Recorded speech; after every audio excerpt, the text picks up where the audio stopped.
first edition of Session Seconds for the 2021 legislative session. I'm Tammy Hetrick, your WFIA President and CEO.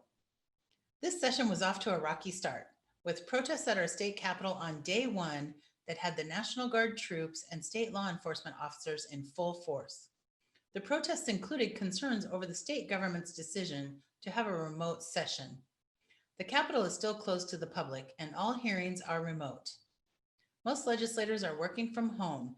There have been a few glitches along the way, but the WFIA GA team has been busy in this first week.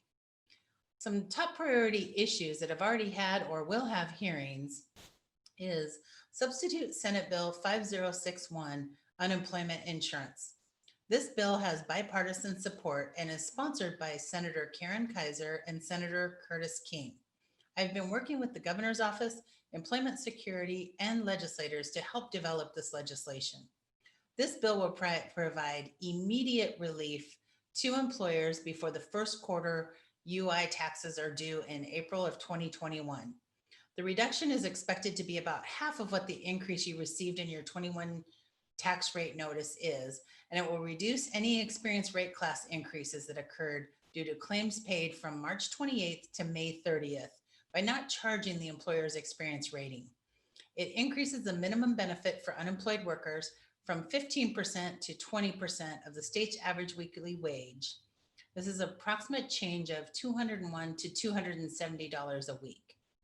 This bill will also provide eligibility during a public health emergency for high-risk workers to be eligible to receive UI benefits. WFIA tested in support of this legislation on January 13th in the Senate Labor, Commerce, and Tribal Affairs Committee. It's expected to pass an executive session on Monday, January 18th. And House Bill 1073, which expands coverage of the Paid Family and Medical Leave Program. We're opposing this legislation. We find it disingenuous to change the terms of the agreement between business and labor when all the current benefits have not been enacted. The employer grant program has not been fully developed, and employers have not been able to participate or receive assistance through grants for funds to help them with temporary job placement or training, as the legislation provided for this program when it was voted into law in 2018. This would have been significantly helpful during the pandemic to help small businesses with extended employee absences. This legislation removes the requirement for employees to have worked for 820 hours and changes it to any employee that's earned at least $1,000 during the qualifying period to be eligible for benefits. It removes the 50 or more employee requirement to hold a job for an employee and requires all employers to hold that worker's job if they take leave after they've worked for that employer 90 days. We are extremely concerned with this legislation and the impact it will have on employer costs. This bill has a hearing Friday the 15th, and it is expected that it will exec and continue to move. We will continue to keep you updated as we try to stop this bill. On the federal side, we are currently scheduling meetings with our congressional members.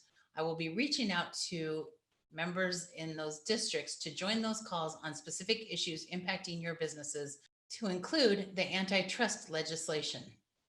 A remote session has had many challenges for interacting with legislators. I think we're starting to perfect Zoom meetings, and we are scheduling meetings with legislators regularly to talk about legislation and our position. You have an opportunity to support WFIA's efforts and to help your business. Day at the Capitol is coming February 2nd through the 4th. We hope to see you there. It's your opportunity to help influence legislation and get to know your local legislators. Please register today. Thank you.